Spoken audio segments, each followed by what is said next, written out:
Baik semuanya, karena waktu telah menunjukkan pukul 19.00, maka sesi pembekalan pada malam hari ini akan segera aku buka.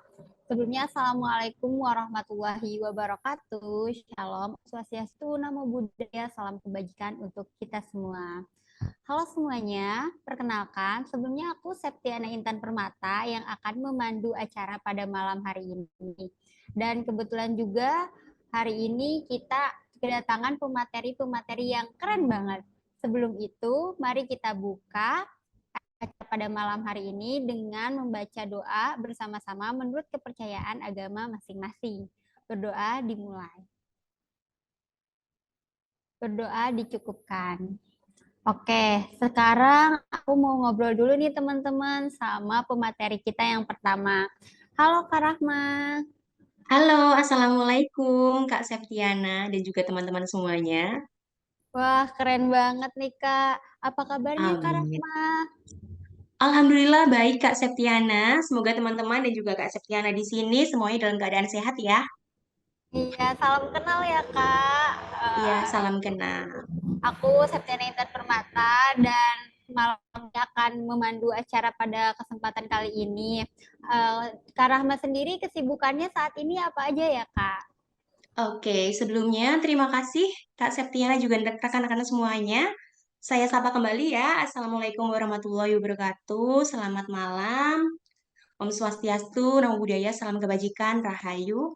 Dan sebelumnya saya mengucapkan terima kasih banyak nih Kak Septiana kepada rekan-rekan dari Yat Indonesia ya yang sudah memberikan saya eh, ajakan ya, undangan untuk dapat berpartisipasi dalam acara yang luar biasa ini tentunya bersama dengan rekan-rekan yang sudah terpilih menjadi volunteer ya Kak ya untuk ke Iya, Banda betul Neira sekali besok Kak. ya. Wah, semangat, selamat juga buat teman-teman semuanya yang sudah terpilih dan terseleksi gitu ya, menjadi volunteer di Banda Neira, yang mana nantinya juga pastinya teman-teman sudah melewati berbagai macam seleksi yang sebegitu ketatnya, yang sebegitu kompleksnya ya, dan saya ucapkan selamat juga kepada rekan-rekan semuanya. Oke, untuk Oke, kesibukan Kak. sendiri ya Kak ya. Iya Untuk betul sekali. kesibukan, jadi saya ini adalah seorang pendidik Kak Septiana, jadi sarjana pendidikan, dan saya juga gemar untuk berbagi informasi dan juga ilmu seperti itu, agar ilmu yang saya pelajari itu dapat dimanfaatkan juga oleh orang lain seperti itu. Nah, saat ini saya sedang mengikuti program profesi guru, pendidikan profesi guru profesional, namanya PPG oleh Kementerian Pendidikan dan Kebudayaan seperti itu. Wah, keren banget Kak. Semoga lancar ya Kak. Aku dan teman-teman udah nggak Amin. sabar nih Kak dapat materi baru, pengalaman baru yang akan Kakak ceritakan nantinya. Iya, iya, saya juga sangat excited sekali ketemu dengan teman-teman semuanya. Kita nanti sama-sama diskusi aja ya, diskusi bareng, belajar bareng gitu. Soalnya saya juga Oke harus banyak Kak. belajar juga ini. Apalagi mengenai volunteer ya, saya juga harus belajar banyak mengenai hal itu gitu. Baik Kak, sebelumnya aku izin untuk membaca CV dari Kak Rahma ya Kak. Ya, baik.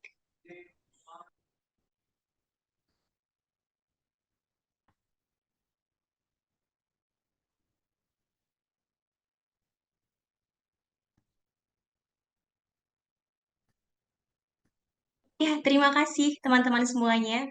Oke, selamat malam teman-teman semuanya sudah hadir. Semoga masih semangat ya teman-teman ya. Di malam hari ini, teman-teman pastinya tadi dari pagi sampai siang sampai sore ada kegiatan dan malamnya masih menyempatkan untuk pembekalan ke Banda Neira gitu. Luar biasa sekali untuk teman-teman semuanya. Oke, kita akan bersama-sama membahas ya di sini peran generasi muda atau kita sebagai peran aktif dalam perubahan iklim yang ada di dunia gitu. Bagaimana cara kita, bagaimana peran kita. Oke, saya permisi share screen dulu. Oke, untuk tulisannya di sini masih host disable participant screen sharing, Kak. Bisa mohon ya di-ablekan dulu.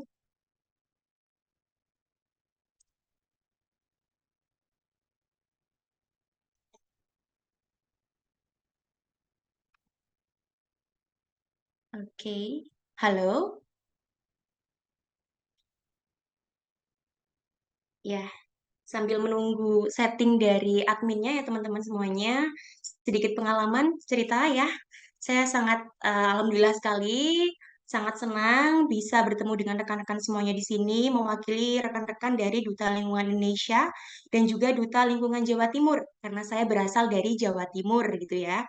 Dan tentunya nanti kita akan berdiskusi bersama mengenai perubahan iklim yang kita rasakan pada saat ini. Oke.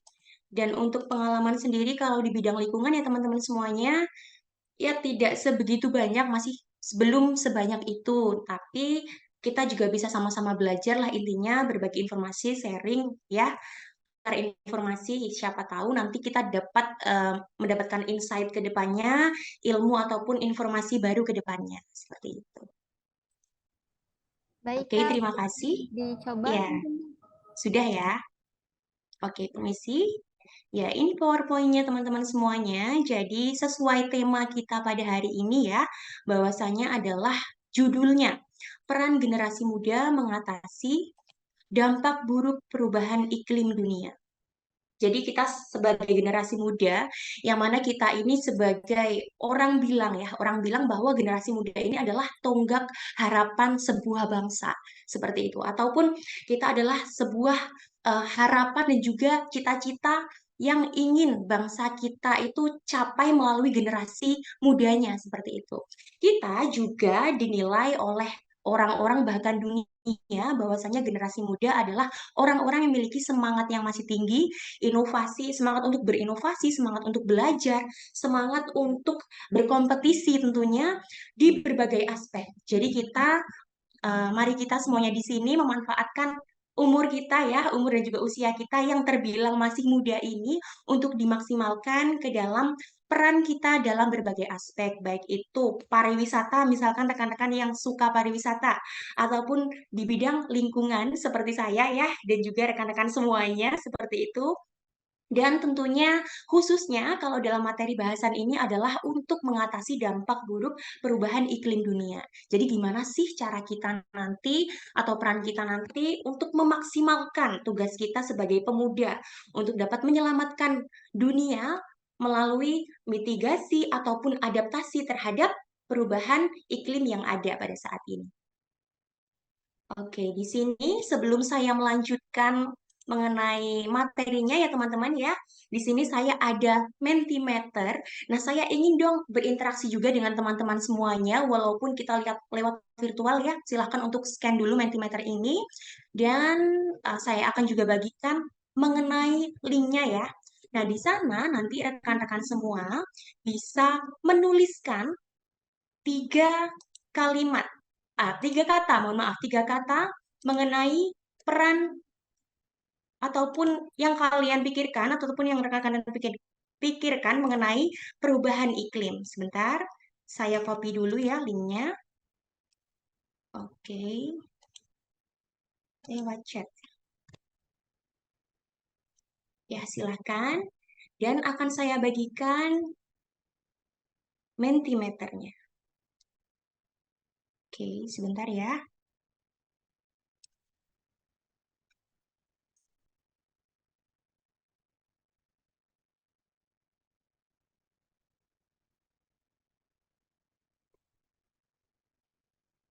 Ini masih melihat frame-nya nih teman-teman nih.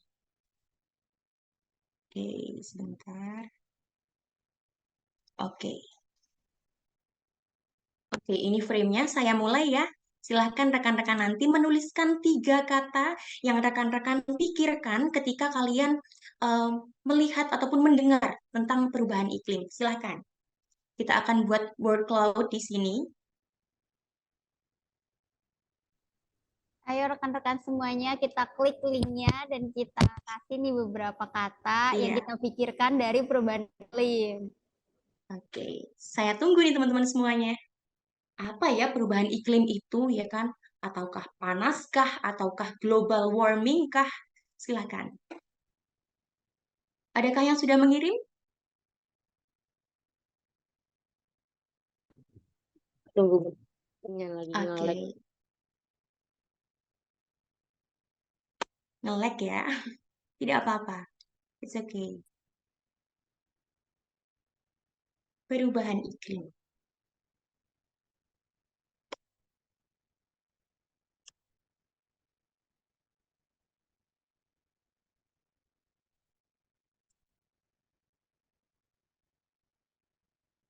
Ya, mohon maaf, apakah dapat dibuka ya teman-teman linknya?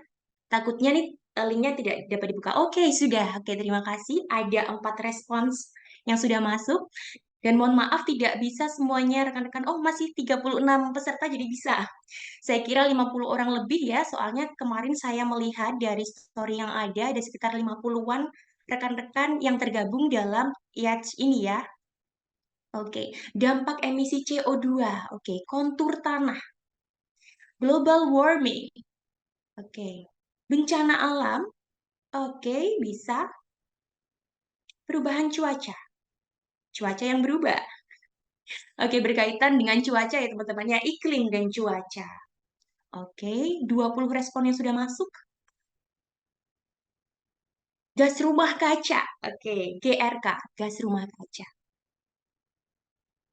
Oke, dari rekan-rekan respon, dari rekan-rekan semuanya ini sebenarnya sudah mewakili definisi dari perubahan iklim itu. Saya percaya bahwa rekan-rekan sebenarnya sudah tahu ya perubahan iklim itu apa, tapi tidak apa-apa, kita akan membahas lebih rinci sepertinya ya pada saat ini mengenai perubahan iklim itu apa sih sebenarnya. Terkait apa kaitannya dengan perubahan suhu, apa kaitannya dengan intensitas hujan ataupun siklus hidrologi yang ada pada saat ini terkait dengan perubahan iklim. Oke, ada 23 respon. Oke, di situ teman-teman bisa melihat ya. Oke, 23 respon. Teman-teman yang mau merespon lagi disilahkan. Dan di sini saya sudah mendapatkan beberapa kata kunci gitu untuk kita melanjutkan pembahasan ke depannya. Permisi ya, saya share screen lagi mengenai pembahasan kita. Oke, dari teman-teman tadi adanya gas rumah kaca, lalu suhu bumi yang meningkat dan lain sebagainya, bencana alam. Nah, itu merupakan salah satu contoh ataupun yang mencirikan adanya perubahan iklim seperti itu. Jadi, apa itu perubahan iklim, ya kan? Jadi, perubahan iklim ini, teman-teman, secara general ini merupakan fenomena perubahan suhu rata-rata atmosfer bumi. Jadi atmosfer bumi ini suhu rata-ratanya itu berubah, ada perubahan, tidak seperti seharusnya seperti itu. Dia lebih hangat dari sebelumnya dan ataupun perubahan iklim regional ataupun global. Jadi perubahan iklim ini tadi diciri-cirikan dengan apa teman-teman? Dengan adanya gas rumah kaca, lalu dengan adanya pemanasan global atau suhu yang lebih panas, atau adanya siklus hidrologi ataupun siklus air yang tidak beraturan. Yang mana mereka ini semuanya memiliki kaitan yang erat ya dengan kehidupan kita sebagai manusia sehari-hari yang mempengaruhi berbagai aspek dalam kehidupan kita. Baik itu aspek dari segi sosial, budaya, ataupun politik, ataupun ekonomi, dan lain sebagainya. Nah, nanti akan kita bahas mengenai hal itu. Kaitan ataupun dampak dari perubahan iklim di beberapa aspek yang kita temui sehari-hari. Seperti itu ya. Nah, lalu selanjutnya teman-teman semuanya kaitannya dengan kita sebagai pemuda gitu ya kan. Apa sih peran kita atau urgensi kita, pentingnya kita terlibat dalam perubahan iklim ini, yakni adalah kita sebagai generasi muda harus dapat melakukan mitigasi dan juga adaptasi perubahan iklim. Rekan-rekan pasti sudah tahu apa itu mitigasi dan juga adaptasi ya. Jadi kalau mitigasi ini merupakan tindakan atau treatment untuk dapat melakukan pencegahan ke depannya ketika kita sudah merasakan perubahan iklim yang ada pada saat ini. Jadi kita bisa mencegah agar perubahan iklim ini tidak meningkat lagi. Seperti itu ya, baik itu GRK atau gas rumah kaca agar tidak meningkat seperti apa, atau emisi-emisi gas yang berbahaya untuk atmosfer agar tidak meningkat seperti apa. Dan contohnya juga penerapan kebiasaan green lifestyle dan lain sebagainya. Dan juga sustainability atau keberlangsungan atau keberlanjutan seperti itu. Jadi itu merupakan prinsip yang harus kita pegang jika kita sadar dan juga tahu bahwa lingkungan itu penting untuk kita, termasuk penanganan perubahan iklim ini. Lalu selanjutnya, untuk adaptasi. Adaptasi ini merupakan treatment untuk kita ya sebagai manusia untuk dapat tetap survive ketika ada perubahan iklim itu. Jadi kita melakukan segala hal untuk survive ya, agar kita tetap beradaptasi dan agar kita tidak terlalu terbebani atau tidak terlalu terkena efek dari dampak buruk perubahan iklim yang ada. Seperti itu. Oke, lalu selanjutnya kita bicara mengenai data dulu ya teman-teman ya. Ini disampaikan oleh IPCC, yang mana Intergovernmental Panel Climate Change, yang menyebutkan bahwasanya ternyata oke, ada sedikit macet nih teman-teman ya. Oke. Ternyata pada akhir abad ini, abad berapa sekarang? 21 ya. Suhu rata-rata permukaan bumi akan meningkat sebesar 3 derajat hingga 5 derajat Celcius. Seperti itu. Bahkan tidak dengan adanya data ini pun kita sudah turut merasakannya gitu ya kan. Yang mana sekarang iklim bumi atau suasana yang ada di bumi, suhu yang ada di bumi ini semakin panas gitu ya kan teman-teman. Apalagi di tahun 2023 ini yang katanya kemarin, bukan katanya, bahkan ada pernyataan dan juga data dari Kementerian KLHK dan juga BMKG yang menyebutkan bahwasanya suhu yang ada pada saat ini yang paling besar peningkatannya seperti itu pada tahun 2023. Nah, lalu bumi ini akan terus meningkat sebesar 3 derajat hingga 5 derajat Celcius dibandingkan era pra-industri. Yang mana revolusi industri sendiri kita tahu bahwasanya revolusi industri itu terjadi pada pertengahan abad 18, sekitar tahun 1760. Nah, sebelumnya itu karena belum ada invention ataupun penemuan mengenai mesin-mesin itu ya teman-teman ya, mesin uap ataupun mesin-mesin yang digunakan untuk produksi bahan-bahan kebutuhan manusia, ya tentunya emisi yang ada tidak sebanyak zaman dikala revolusi industri seperti itu. Lalu selanjutnya juga ada data dari IPCC pada tahun 2014 ya, menyebutkan bahwasanya meningkatnya permukaan laut global sebesar 0,19 meter selama periode 1901 hingga 2010. Memang datanya sedikit lama, tapi kita bisa menyimpulkan dari data tersebut bahwasanya memang ada peningkatan permukaan laut ya, teman-teman ya, dari tahun tersebut, dari waktu ke waktu. Jangan jauh-jauh deh. Kita lihat teman-teman di sini pastinya banyak yang daerahnya Jawa Barat seperti itu, teman-teman ya, dan lain sebagainya. Misalkan kita lihat di ibu kota kita di Jakarta. Di Jakarta tiap tahunnya meningkat 10 cm teman-teman permukaan air lautnya. Jadi mengapa Jakarta ini juga berpotensi ke depannya itu di bidang lingkungan berpotensi dapat tenggelam dan lain sebagainya. Karena memang itu benar-benar ada datanya. Bahwasanya Jakarta tiap tahunnya adanya peningkatan 10 cm permukaan air laut di atas daratan. Seperti itu. Oke, lalu selanjutnya teman-teman. Selanjutnya juga ada analisis dari The Royal Society. Oke, Royal Society ini menyebutkan bahwasanya analisis suhu darat dan laut dari tahun 1850 sampai dengan 2019 ya teman-teman menunjukkan bahwa sejak tahun 1900 telah terjadi peningkatan rata-rata suhu global yang sekitar 1 derajat Celcius atau sekitar 1,8 derajat Fahrenheit.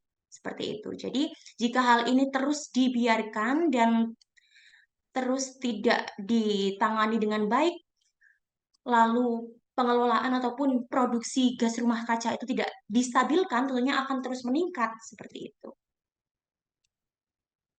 Oke, selanjutnya. Bentar ya. Ini ada sedikit yang menghalangi dialognya. Oke, selanjutnya teman-teman.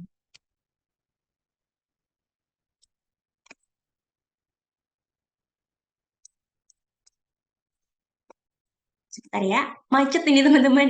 Oke, sebentar. Saya buka kembali. Oke. Ya, kira-kira teman-teman sudah makan semua atau belum ini? Langsung ikutan di sini ya. Pastinya udah dong ya Kak, udah persiapan kita semangat Sudah. untuk Oke. mendapatkan ilmu baru dari Kak Rahma.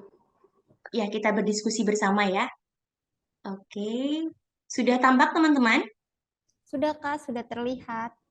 Oke. Selanjutnya, kira-kira kita sudah tahu bahwasanya data dari IPCC menyebutkan bahwasanya suhu global ini meningkat dari tahun ke tahunnya ya, teman-teman. Nah, sekarang kira-kira apa sih ya dampak ataupun penyebab perubahan iklim yang terjadi pada saat ini? Tuh. Oke, yang pertama, Ini saya mendapatkan sumbernya dari European Commissions yang menyebutkan bahwasanya aktivitas manusialah yang paling banyak menyumbang emisi terbesar di bumi kita, seperti itu. Dan sebelumnya kita membahas mengenai kegiatan-kegiatan apa saja yang menyebabkan ya.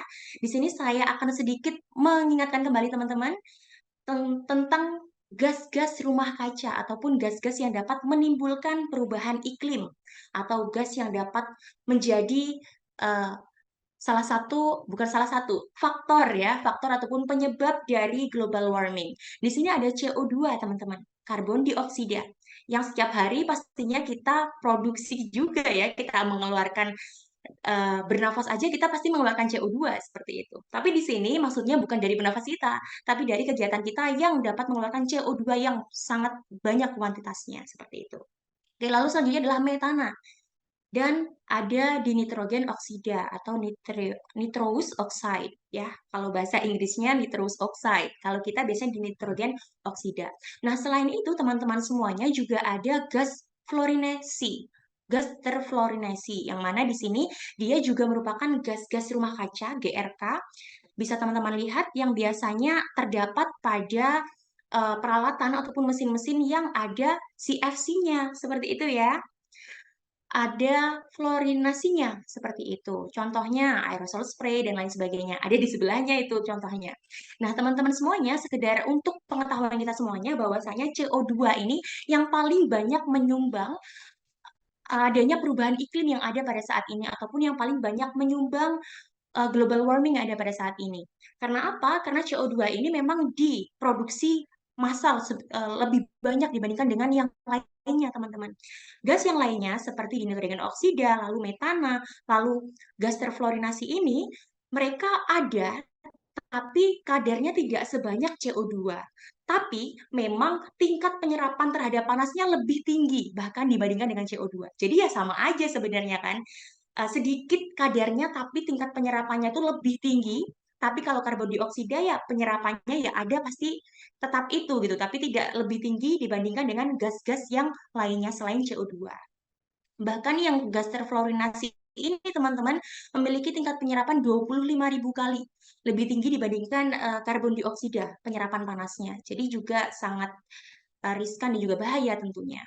Tapi saat ini dengan perkembangan teknologi yang ada, kita percaya juga ya teman-teman, kita juga mendengar bahwasanya inovasi-inovasi produk yang ada pada saat ini pastinya sudah meminimalisir penggunaan CFC atau gas yang terfluorinasi. Seperti itu. Nah, ini adalah contoh-contoh kegiatan teman-teman yang dapat menyebabkan dan menghasilkan gas-gas tersebut. Contohnya adalah burning coal, oil, and gas. Seperti itu. Jadi ketika kita membakar coals, ini adalah batu bara, lalu minyak dan juga gas itu akan menghasilkan CO2 atau karbon dioksida dan juga gas di nitrogen oksida seperti itu. Jadi ketika terus-menerus seperti revolusi industri ya, dia menghasilkan CO2 yang banyak lalu di nitrogen oksida yang terus-menerus sehingga tentunya dapat menghasilkan dampak perubahan iklim yang besar seperti itu. Lalu selanjutnya adalah cutting down forest atau deforestation, yang mana di sini adalah yang mana ketika kita tahu fungsi pohon ini dia menjaga kestabilan iklim kita ya teman-teman ya. Fungsi pohon menjaga kestabilan iklim dan juga sebagai pengikat CO2 di udara. Yang dia hasilkan nanti adalah oksigen. Tapi ketika kita potong pohon tersebut, ketika ada orang yang mengalihfungsikan lahan perkebunan ataupun lahan hutan untuk menjadi lahan baru, itu pastinya fungsi dari pohon ini hilang, yang mana dia malah melepaskan CO2 itu di udara.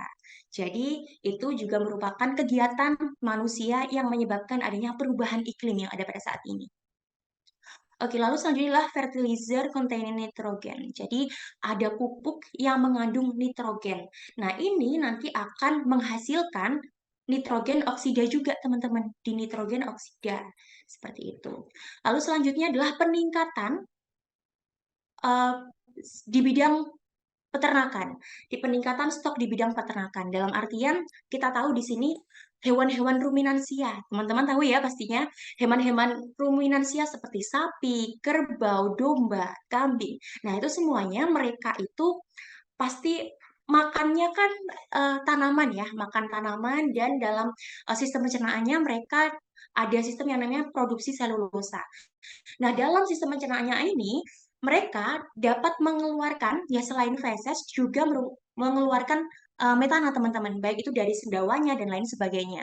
Nah, metana ini jika memang banyak dan juga dalam pertanian skala besar, mohon maaf, perkebun ini farming secara besar atau peternakan secara besar itu juga akan menimbulkan adanya dampak perubahan iklim seperti itu ataupun global warming. Nah, selain itu juga peternakan yang besar ini juga memerlukan banyak air ya teman-teman ya. Mana air ini juga merupakan sesuatu hal yang diperlukan oleh manusia ketika air digunakan ataupun di fullkan penggunaannya melalui peternakan itu juga tidak terlalu baik jika terus-menerus. Oke, selanjutnya gas yang terfluorinasi bisa kita temukan dalam aerosol spray atau spray aerosol seperti kita penggunaan pewangi ruangan dan lain sebagainya teman-teman ya, ataupun parfum yang bersifatnya aerosol spray gitu. Oke, lalu selanjutnya juga AC, ada refrigerator atau lemari pendingin ya yang ada di rumah kita. Tapi sepertinya untuk inovasi saat ini penggunaan CFC atau gas terfluorinasi ini sudah mulai dikurangi seperti itu. Oke, selanjutnya dampak buruk perubahan iklim. Kita melihat dari UNICEF ini yang menyebutkan bahwasanya perubahan iklim berdampak buruk bagi kesehatan masyarakat. Kalau kesehatan masyarakat berkaitan dengan sosial, nah nanti akan kita bahas lagi ya teman-teman ya, termasuk peningkatan suhu, peristiwa cuaca ekstrim, dan lain sebagainya. Rekan-rekan bisa mempelajari lebih dalam lagi ya. Dan populasi rentan seperti anak-anak dan juga wanita, ada tambahan ya, wanita perempuan, itu beresiko lebih besar terhadap perubahan iklim yang ada pada saat ini. Seperti itu. Oke, lalu berdasarkan BNPB atau Badan Nasional Penanggulangan Bencana, ini disampaikan oleh Bapak Letnan Jenderal TNI Suharyanto pada diskusi pembahasan mengenai perubahan iklim pada saat itu teman-teman ya. Karena saat itu beliau sedang melaporkan hasil kinerja dari BNPB dalam hal penanganan iklim. Nah, beliau berkata bahwasanya perubahan iklim ini terbukti meningkatkan frekuensi kejadian bencana dengan sangat drastis dan lebih ekstrim. Jadi perubahan iklim ini nanti karena suhu yang sangat panas ya teman-teman ya, lalu siklus hidrologi air yang tidak menentu, yang dapat menyebabkan juga badai tropis dan lain sebagainya, itu dapat meningkatkan kuantitas dan juga kemungkinan bencana yang lebih besar, seperti itu. Beliau ini bilangnya ataupun menyampaikannya pada saat 2023 ini teman-teman. Jadi kemarin-kemarin itu tapi untuk bulannya saya lupa. Seperti itu, mohon maaf ya. Oke, lalu selanjutnya beliau juga bilang bahwasanya terjadi frekuensi kejadian banjir dari laut atau banjirop ya, yang diperparah oleh kerusakan ekosistem pesisir. Jadi kurangnya ekosistem pesisir, kalau misalkan pesisir itu biasanya ada bakau, tapi sudah mulai terkikis dan juga tidak ada tumbuhan lagi bakau di sana sehingga dapat menyebabkan ini. Lalu kenaikan permukaan air laut juga menyebabkan banjirop itu lebih sering teman-teman terjadi. Ya, oke. Lalu selanjutnya, dampak buruk perubahan iklim kita lihat dari beberapa aspek. Di sini kita akan membahas beberapa aspek. Yang pertama adalah aspek sosial. Apa itu aspek sosial? Jadi kalau dalam dampaknya dalam aspek sosial diantaranya, contohnya ini adalah meningkatkan resiko penyakit menular. Jadi ketika ada suhu yang tidak menentu panasnya, lalu ada hujan yang tidak menentu intensitasnya, itu akan mengaktifkan ataupun menciptakan lingkungan yang kondusif untuk beberapa vektor penyakit dapat menyebabkan penyakit kepada manusia, seperti itu. Jadi awalnya nih misalkan lingkungan yang aman dari penyakit, tapi ketika ada perubahan iklim, misalkan curah hujan yang tinggi dan lain sebagainya, itu dapat meningkatkan resiko penyakit menular lebih tinggi. Seperti itu. Lalu selanjutnya adalah ketidaksetaraan kesejahteraan. Jadi teman-teman semuanya, biasanya rekan-rekan ataupun masyarakat dari golongan yang prasejahtera ataupun kelompok yang minoritas dan lain sebagainya, mereka tidak lebih mudah seperti kita semuanya untuk mendapatkan pelayanan ataupun akses sumber daya yang menunjang untuk dapat melakukan adaptasi terhadap perubahan lingkungan, perubahan iklim, seperti itu. Jadi, tentunya akan menciptakan kesenjangan yang lebih terlihat ya, lebih tinggi ya antara masyarakat yang dapat terpenuhi semua eh, aksi mitigasi ataupun adaptasi perubahan iklimnya dengan masyarakat yang kurang bisa terpenuhi hal tersebut. Jadi akan dapat terlihat aspek sosialnya di situ. Lalu selanjutnya adalah migrasi paksa. Migrasi paksa di sini maksudnya adalah ketika ada perubahan, dampak buruk perubahan iklim, bisa jadi suatu wilayah tersebut kekurangan sumber daya alam, teman-teman, sehingga tidak mendukung dukung lingkungan yang ada pada saat itu. Sehingga masyarakat yang ada di sana harus mau tidak mau berpindah ke wilayah lainnya. Seperti itu. Nah, tentunya kalau misalkan berpindah dari wilayah lainnya, itu belum tentu wilayah yang baru yang mereka tempati itu menerima. Pastinya akan ada konflik sosial di dalamnya, seperti itu kan. Ataupun perebutan sumber daya alam di dalamnya, di mana kelompok yang dapat menempati wilayah yang baru tersebut, seperti itu, untuk dapat ditempati. Itu adalah salah satu contoh dari aspek sosial dampak buruknya dari perubahan iklim. Oke, kita di sini masih membahas tentang kesehatan ya, dampak buruk perubahan iklim di aspek sosial, utamanya aspek kesehatan. Ini dari diagram yang dibuat oleh HNAP teman-teman semuanya dalam buku laporan hasil ataupun laporan bukti secara terdata dari beberapa organisasi. Yakni yang pertama adalah dari Kementerian Kesehatan Republik Indonesia, lalu UNICEF, lalu SPIX, dan juga BMKG. Dia ada buku ya, dan dalam buku ini ada data ini.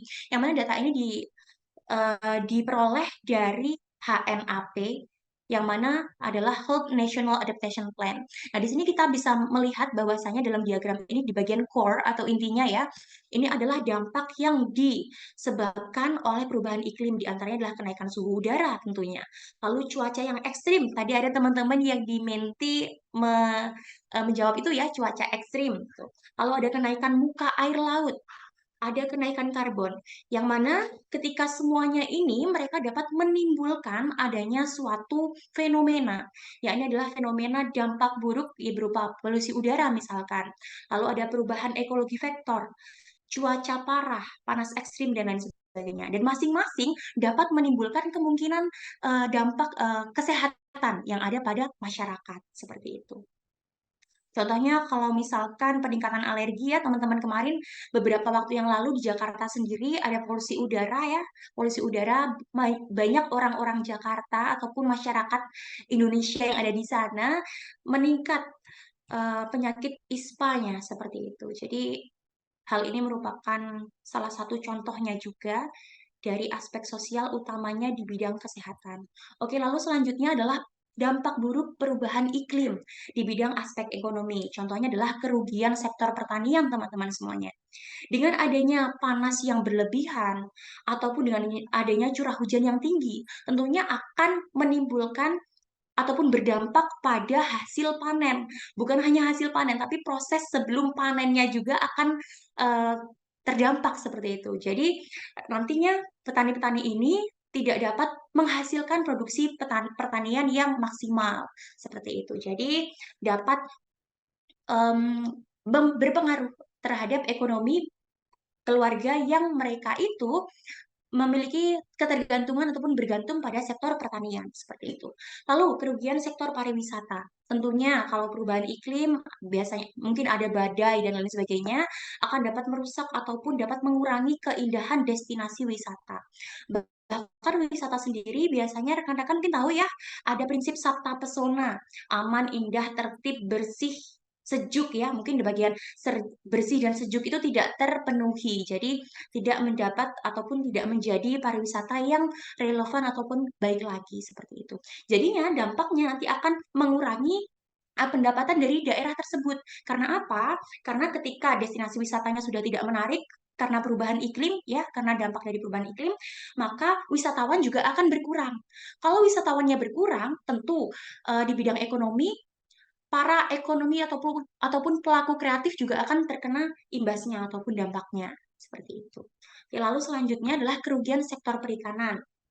Biasanya kalau misalkan tidak beraturan ya teman-teman ya, ikannya stoknya itu sedikit sulit untuk dicari. Yang mana biasanya permintaan di pasar dengan ketersediaan barang tidak sesuai. Jadi akan adanya inflasi barang, inflasi harga, terutama bahan-bahan ikan seperti itu ya. Oke, lalu selanjutnya dan lain sebagainya, peningkatan biaya dan energi, kerugian sektor infrastruktur. Jadi adanya perubahan iklim juga terkadang dapat merusak infrastruktur yang ada di sekitar kita. Oke, lalu selanjutnya teman-teman kita akan membahas dampak buruk perubahan iklim dalam aspek budaya. Yang pertama contohnya adalah ancaman warisan budaya. Nah, ketika adanya banjir, lalu ketika adanya peningkatan permukaan suhu global, itu tentunya akan dapat mempengaruhi ataupun akan memiliki resiko yang lebih besar terhadap ancaman warisan budaya.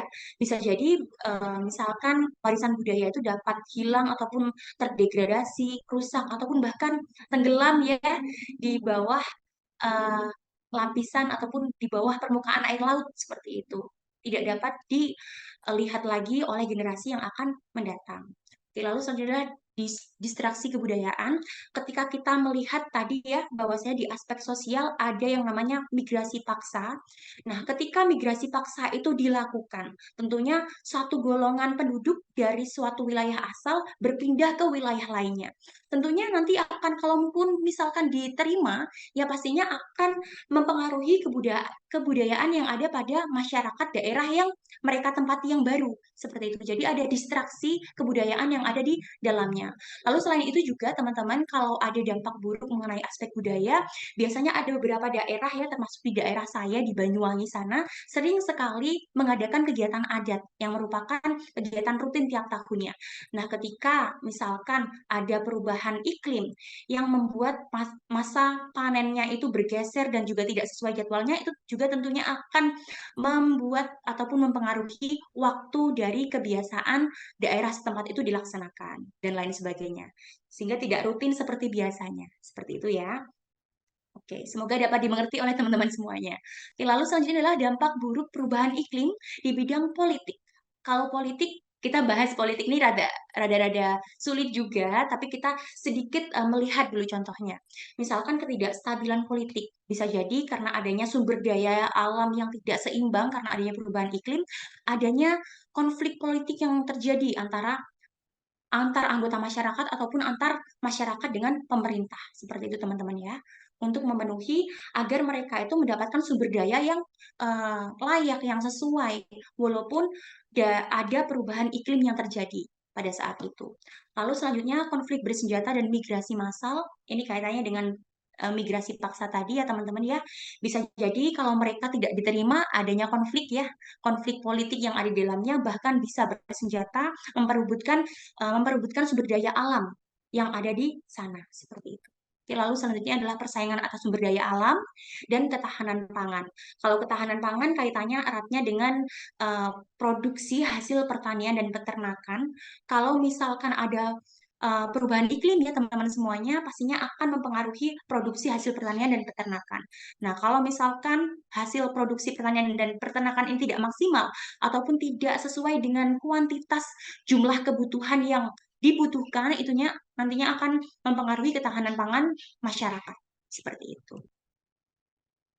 Oke, lalu selanjutnya peran generasi muda kita ya dalam menghadapi perubahan iklim. Nah, di sini saya akan membagikan peran kita sebagai 3 roles, teman-teman. Yang pertama adalah sebagai inisiator. Lalu selanjutnya adalah sebagai edukator. Yang ketiga adalah sebagai motor. Nah, apakah masing-masing dari peran itu? Yang pertama sebagai inisiator. Dalam KBBI menyebutkan bahwasanya inisiator ini adalah seorang ataupun sesuatu yang memprakarsai atau menggagasi, yang memiliki inisiatif, yang mempunyai prakarsa dan yang memprakarsai. Jadi dalam artian kita sebagai generasi muda itu kita dapat menyalurkan inovasi kita dapat memaksimalkan potensi kita, kekreativitasan kita untuk di bidang lingkungan, terutama untuk menangani perubahan iklim. Seperti itu ya teman-teman ya. Contohnya adalah menciptakan sumber energi terbarukan, ya, ataupun energi transisi terbaru. Lalu mendukung transisi energi, menciptakan teknologi dan juga inovasi untuk perubahan iklim, dan juga melakukan riset terkait perubahan iklim dan pengembangan teknologi hijau. Jadi kita semuanya di sini teman-teman yang sudah mahasiswa juga terutama bisa nih kira-kira nanti dapat meneliti ataupun mencari riset mengenai inovasi yang dapat berguna untuk menangani perubahan iklim seperti itu ya. Oke, lalu selanjutnya ini juga ada beberapa lembaga ataupun semacam label ya teman-teman ya, yang mana ini adalah label di bidang fashion, tapi fashionnya ini sustainability teman-teman, yang mana bahan-bahannya itu terdapat dari ataupun diolah dari adanya plastik seperti itu teman-teman. Jadi daripada plastik itu dibakar, lebih baik diolah dan dijadikan produk fashion seperti itu.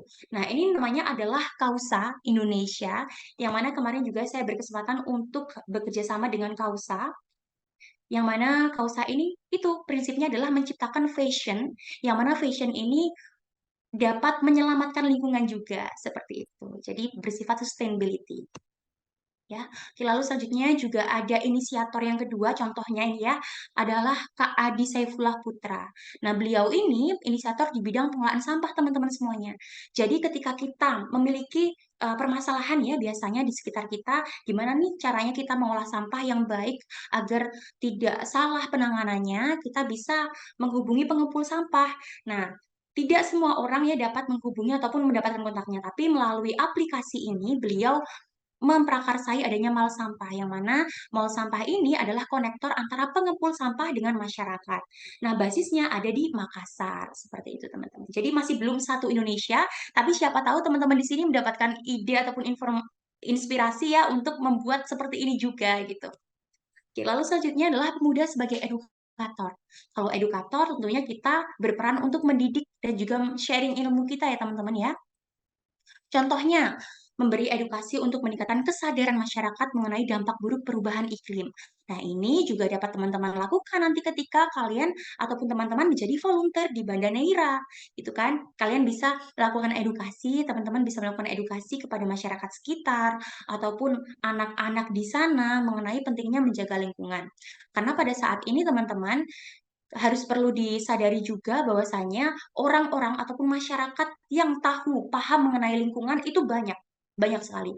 Tapi ya mereka yang sadar akan lingkungan, yang sadar ini berarti tidak dipaksa, mereka sadar kalau ada sampah dibuang ya, walaupun itu bukan sampahnya dia. Kalau lewat di depan dia ada sampah dibuang. Lalu selanjutnya sering ataupun sadar untuk menerapkan green lifestyle dan lain sebagainya. Nah, itu merupakan kesadaran. Nah, masyarakat yang sadar lingkungan ini masih minim gitu ya kan. Kadang-kadang kita pun kalau misalkan kita tidak konsen ataupun kita lelah misalkan kita tidak sengaja seperti itu, tidak sengaja mengabaikan hal tersebut seperti itu. Jadi memang pentingnya kesadaran lingkungan diterapkan kepada masyarakat Indonesia. Lalu selanjutnya adalah menerapkan dan mencontohkan gaya hidup sustainability atau keberlanjutan. Dan contohnya adalah mengadakan pelatihan ataupun pengembangan keterampilan ya terkait tindakan-tindakan yang dapat mengurangi sampah, misalkan mengurangi gas rumah kaca dan lain sebagainya untuk menanggulangi perubahan iklim yang ada. Lalu selanjutnya adalah diet karbon, teman-teman. Kita juga dapat melakukan ataupun mengedukasi masyarakat mengenai diet karbon. Contohnya seperti ini, zero food waste, mengurangi konsumsi daging dan lain sebagainya. Mengapa mengurangi konsumsi daging? Karena balik lagi, tadi bahwasanya daging merah yang dihasilkan oleh hewan-hewan ruminansia dalam pengolahannya banyak dihasilkan metana ataupun salah satu gas rumah kaca yang menimbulkan dampak perubahan iklim seperti itu. Dan juga gunakan transportasi umum atau sepeda dan juga berjalan kaki. Setidaknya kalau teman-teman tidak bisa menggunakan transportasi umum dan lain sebagainya, kurangi penggunaan sepeda motor yang kita gunakan sehari-hari. Misalkan kita tujuannya dekat, nggak usahlah kita pakai motor ya kan, jalan kaki aja gitu ya kan, atau naik sepeda bersepeda kayu aja gitu ya. Tidak menggunakan, lalu selanjutnya tidak menggunakan produk yang meningkatkan gas rumah kaca dan juga hemat energi, saving energy. Dan selanjutnya pemuda sebagai motor ataupun pemuda sebagai penggerak ini teman-teman. Nah contohnya teman-teman terlibat sebagai volunteer ini juga sebagai penggerak. Nantinya penggerak masyarakat di Banda Neira untuk mencintai lingkungan, mencintai pariwisatanya, mencintai potensi alamnya dan lain sebagainya. Nah, contohnya juga di antara lainnya terlibat dalam kampanye perubahan iklim, itu juga sebagai motor ataupun penggerak. Lalu menjadi aktivis atau advokator lingkungan. Dan juga ketika kita terlibat dalam suatu komunitas lingkungan, kita juga dapat nih mengevaluasi ataupun sebagai evaluator kebijakan pemerintah di bidang lingkungan. Apakah kebijakannya itu sudah sesuai di antara perancangan dan juga penerapannya di lapangan. Seperti itu ya. Oke, selanjutnya teman-teman, nah, ini beberapa volunteer action ideas ya for climate change. Nanti teman-teman mungkin nih ataupun ada inovasi yang lebih baik lagi dari teman-teman, ada ide yang lebih bagus lagi, bisa nanti ditambahkan seperti itu. Nah, contohnya adalah kegiatan yang dapat teman-teman lakukan diantaranya edukasi, pentingnya memelihara lingkungan dan juga diet karbon. Ya, lalu menginisiasi program reboisasi atau reforestasi yang ada di sana. Kalau Banda Neira, saya sekilas membaca juga di sana kayak akan rempah-rempah ya. Bisa jadi menginisiasi program reboisasi utamanya dalam pohon-pohon ataupun tanaman yang berkaitan produksinya rempah seperti itu. Lalu selanjutnya adalah kerjasama dengan pemangku kepentingan setempat dan juga program pengelolaan sampah yang ada di sana. Oke, karena waktunya sudah melewati ya teman-teman ya, sebenarnya saya ada kuis juga sih sebenarnya, kuis singkat. Apakah teman-teman tadi paham dan juga tertarik dengan konsep ataupun materi yang saya bawakan tadi seperti itu. Tapi karena waktunya memang tidak cukup, jadi saya tutupkan setelah ini seperti itu ya. Oke. Ini ada yang terakhir adalah thank you for your contribution to making a better world. Jadi terima kasih teman-teman semuanya sudah menjadi volunteer ya, yang nantinya akan dapat bergerak di berbagai aspek yang ada di Banda Neira, termasuk lingkungan, dan menjadikan lingkungan itu lebih baik dari kegiatan yang teman-teman lakukan. Lalu di sini ada juga kata-kata bahwasanya environment provides human needs, not human greed. Jadi environment ataupun lingkungan kita itu mendukung apa yang kita butuhkan, bukan mendukung apa yang kita inginkan atau yang kita ketamakan manusia, seperti itu. Tidak mendukung ketamakan manusia. Nah, alam selalu memberikan manfaatnya untuk kita semuanya di dunia ini. Nah, alangkah lebih baiknya kita juga memberikan hal ataupun manfaat yang baik kepada alam. Kalau kita merasa kita masih belum bermanfaat, setidaknya jangan pernah rugikan alam dan apapun yang ada di sekitar kita. Terima kasih. Semoga materinya dapat diterima oleh teman-teman semuanya. Mohon maaf jika ada kekurangan dan saya kembalikan materi ini kepada moderator, Kak Septiana. Oke, baik Kak. Terima kasih. Masya Allah sekali informasi yang telah disampaikan. Gimana nih untuk teman-teman divisi lingkungan mendapatkan informasi baru ya tentunya untuk nantinya kita olah menjadi apa yang harus kita lakukan ketika volunteer nanti di Banda Neira. Mungkin karena waktunya sudah hampir menunjukkan pukul 8, satu pertanyaan dari teman-teman untuk mewakili teman-teman lainnya boleh ditanyakan kepada Kak Rahma. Teman-teman semua bisa raise hand atau bisa diketik saja di kolom chat untuk pertanyaannya.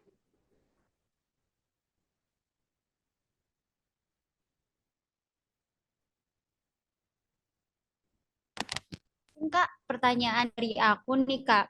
Kan Oke. jika kita ingin mengedukasi tentang apa itu perubahan iklim, biasanya itu kakak cari sumber referensi informasi terupdate-nya itu dari mana Kak? Supaya kita tuh edukasi kepada masyarakat itu beritanya paling update dan terpercaya. Itu gimana ya Kak? Oke, terima kasih Kak Septiana. Jadi kalau mengenai perubahan iklim ya teman-teman ya, kalau saya sendiri sering mencari artikel ataupun kegiatan masyarakat yang terkini seperti itu. Biasanya saya menjelajahi websitenya dari Kementerian KLHK, lalu pengelolaan sampah ya, website pengelolaan sampah yang ada di Indonesia ada ya, saya lupa singkatannya apa, dan juga di artikel Google Scholar dan lain sebagainya yang terbaru, referensi yang terbaru. Contohnya, misalkan inovasi ataupun edukasi mengenai permasalahan perubahan iklim yang ada yang untuk masyarakat di daerah X dan lain sebagainya. Biasanya ada tahun relevansinya. Kita pilih yang paling terkini seperti itu. Nah, ya. Dan juga ya banyak ya contoh inovasi ataupun ide-ide yang dapat kita sampaikan kepada masyarakat gitu.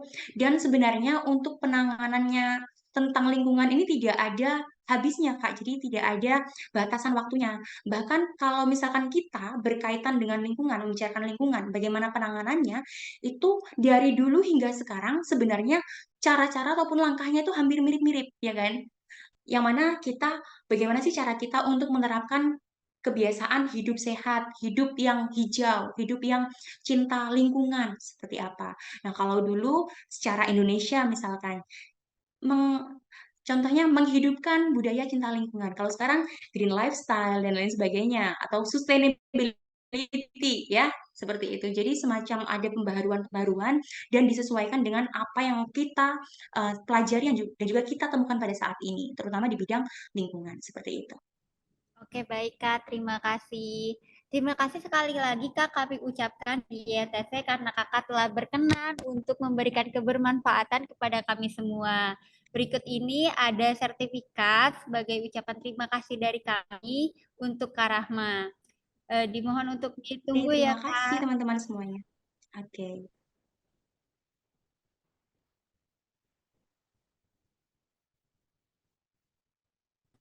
Mungkin sekarang adalah sesi dokumentasi. Kepada teman-teman yang belum on cam, dipersilakan untuk on cam karena sekarang saatnya kita sesi dokumentasi sebagai kenang-kenangan bersama Kak Rahma. Dan jangan lupa diabadikan untuk di-post di Instagram. Jangan lupa tag Kak Rahma juga ya, teman-teman. Oke, aku mulai dari hitungan 2, 3. Oke, untuk slide selanjutnya.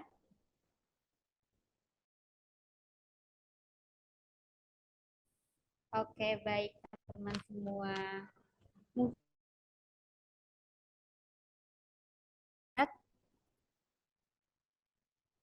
Oke, baik. Mari kita mulai berikan gaya terbaik dari teman-teman semua. 1, 2, 3. Untuk slide selanjutnya. 1, 2, 3. Untuk slide selanjutnya. 1, 2, 3.